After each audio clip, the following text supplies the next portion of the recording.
Hello, and welcome to another Living Life Ministry video. This is Season 2 of Living Life Ministries video blog, and we're very excited because we've updated our technology. Things are a little bit newer. We have our old stuff, and so we're really going to try to make this season a lot more exciting, so a little bit more in-depth topics, and hopefully all of it will help benefit your life. So let's kick it back to something a little bit more familiar for look, and we'll get started. Take a look over some direction.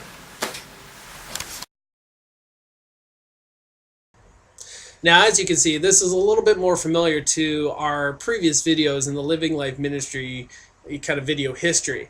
But now, we have some updates. We have two cameras now. We have the one that's always kind of served us well on my trusty computer, and we also have my traveling camcorder. So now we're going to be able to take Living Life Ministries video blogs outside of just this office into other spaces as well, do interviews and other things. But today we're going to kind of keep it simple and familiar to what we've always used to do.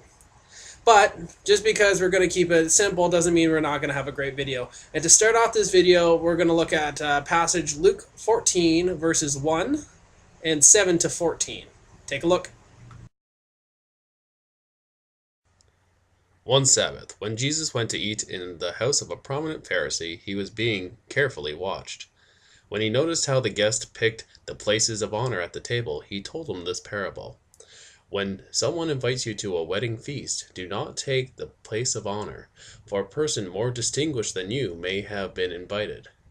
If so, the host who invited both of you will come and say to you, "Give this person your seat."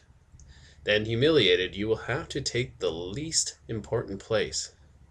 But when you are invited, take the lowest place, so that when your host comes, he will say to you, "Friend, move up to a better place." Then you will be honored in the presence of all the other guests.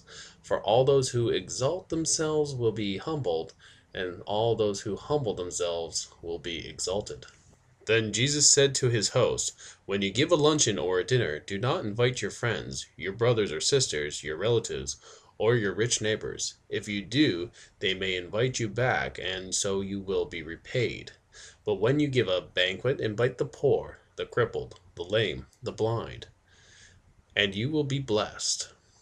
Although they cannot repay you, you will be repaid at the resurrection of the righteous." Now, that passage was broken into two main parts. The first part is where Jesus is telling a parable about someone being invited to an event, kind of like a wedding or a banquet, usually a dinner. That was really big back then.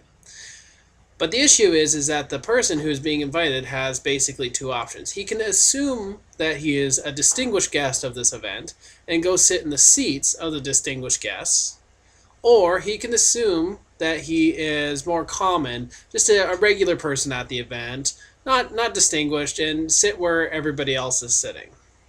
Now, Jesus goes to further on to explain that, if you take that distinguished seat, and it turns out that you're not the distinguished guest, and a distinguished guest comes along, then you're going to have to get up that seat. And that's going to be a very uncomfortable situation. You're going to kind of feel bad because you're not the distinguished guest, and the person's going to feel bad for kicking you out of their seat. And at the same time, they're going to be frustrated that you're in their seat. It's just a big, complicated mess for everybody. However, if you take the more humble route and don't assume that you're the distinguished guest and sit in the seats where everybody else is sitting, then if it turns out that you are the distinguished guest, then great, you get to move up. But if it turns out that you're not, then you're already seated where you're supposed to be. There's no awkwardness, there's nobody's feelings getting hurt. It's a better situation. Now, it's kind of an odd thing for Jesus to be describing. It sounds like he's talking about etiquette or manners or how to behave. It actually kind of reminds me of something my father used to say.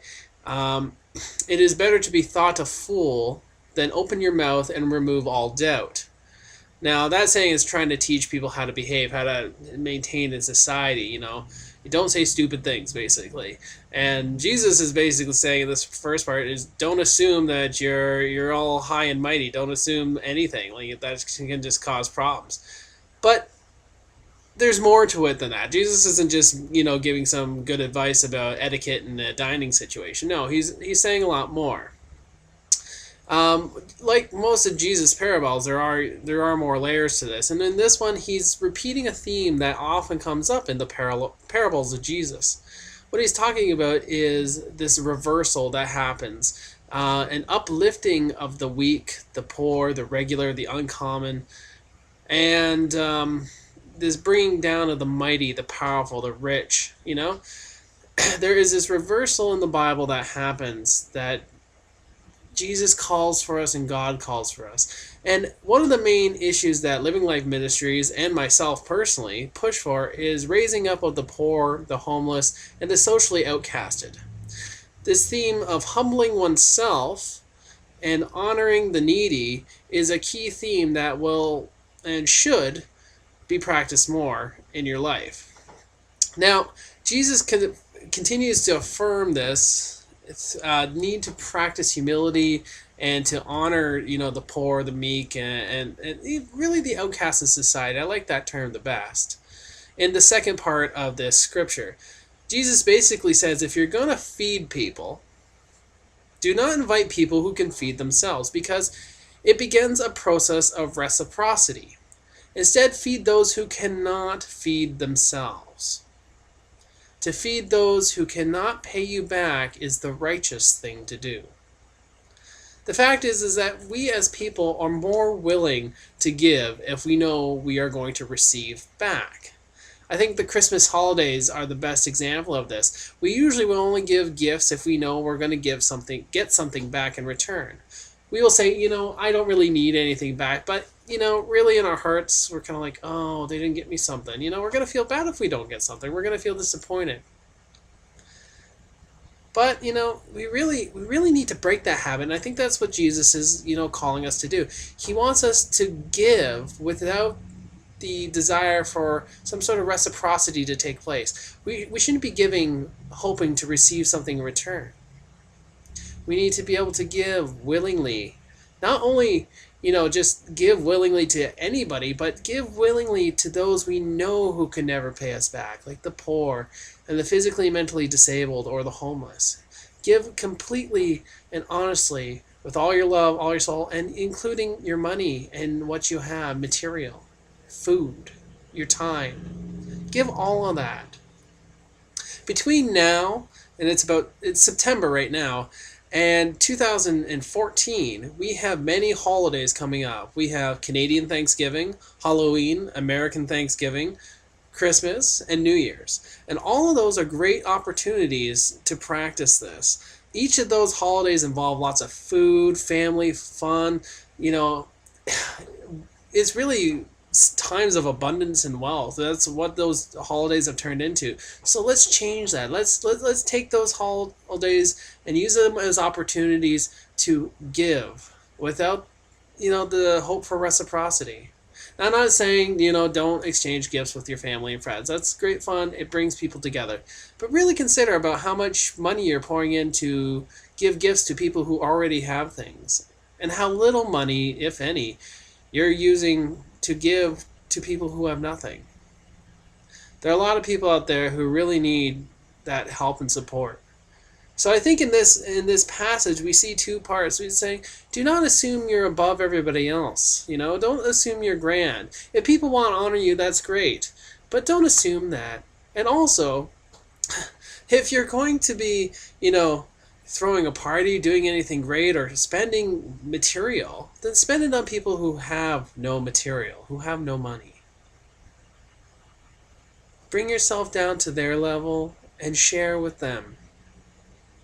That's the beauty of this message. And that's a very basic topic for our first video of Season 2 of Living Life Ministries. It's a heavy topic, but I really want you to think about that. Where are you investing your time and money? Are you investing it in places where you're only going to get it back? Or you're only going to benefit yourself? Are you investing it in selfish places? Are you investing your time for those who need it? And what you're getting back is that righteous feeling, that good feeling of caring and sharing love and sharing the gospel with those who need it, who wouldn't have it otherwise. Thank you for watching. Take care. God bless. We'll see you next time.